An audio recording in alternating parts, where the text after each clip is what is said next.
নবীরা কি এমনি এমনি বসে বসে খাইছে? কঠিন পরিস্থিতিতেও নবীরা পরিশ্রম করে উপার্জন করা লেগেছে, ঠিক কিনা?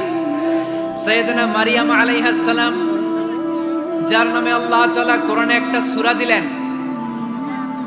উনি পৃথিবীতে এমন একজন মহিয়সী নারী, যেই নারীর গর্ভে, যেই নারীর পেটের ভেতরে স্বামীর স্পর্শ ছাড়া সন্তান দিয়েছে কে? সাইয়েদনা ঈসা আলাইহিস সালাম পেটে আসলেন। মারিয়াম আলাইহিস সালাম লজ্জা পেলেন। হায় হায়, কেমন করে এলাকাবাসীদের কাছে আমি আমার মুখ দেখাবো? বিয়ে করি নাই, স্বামী নাই, বিয়ে হয় নাই, স্বামী নাই, কিন্তু পেটে সন্তান চলে এসেছে। হায় হায়, এলাকায় কেমনে মুখ দেখাবো? লজ্জায় পড়ে মারিয়াম আলাইহিস সালাম এলাকা থেকে চলে গেলেন। কি অবাক করে কাণ্ড! বাচ্চা ভূমিষ্ঠ হওয়ার জন্য, বড় হওয়ার জন্য 6 মাস 7 মাস লাগে নাই, পেটে বাচ্চা আসার সাথে সাথে বাচ্চাটারে বড় করে দিয়েছে কে?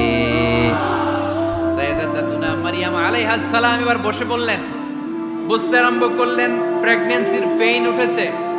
হঠাৎ করে পেট থেকে বাচ্চা ভূমিষ্ঠ হয়ে যাওয়ার পরে উনি কাঁপতে আরম্ভ করলেন। ক্ষুধার চোটে খাবার কিছু নাই, সামনে ঝর্ণা, উপরে একটা খেজুর গাছ। সাইয়েদনা ঈসা আলাইহিস সালামকে কোলে নিয়ে মারিয়াম আলাইহিস সালাম মনে মনে ভাবে, হায় রে, কেউ যদি একটু খেজুর পেড়ে দিত, এই ক্ষুধার মুহূর্তে আমি খেজুর খেয়ে পেটের ক্ষুধা নিবারণ করতাম।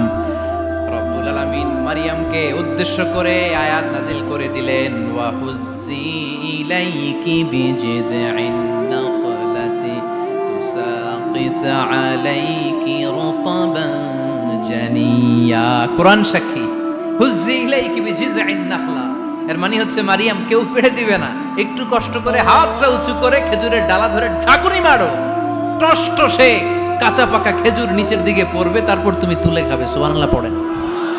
আল্লাহ চাইলে অটোমেটিক্যালি কারামাত হিসেবে খেজুরগুলো নিচে ফেলতে পারতেন না? কথা কন, খেজুরগুলো অটোমেটিক্যালি নিচের দিকে পড়ছে? পড়ে নাই।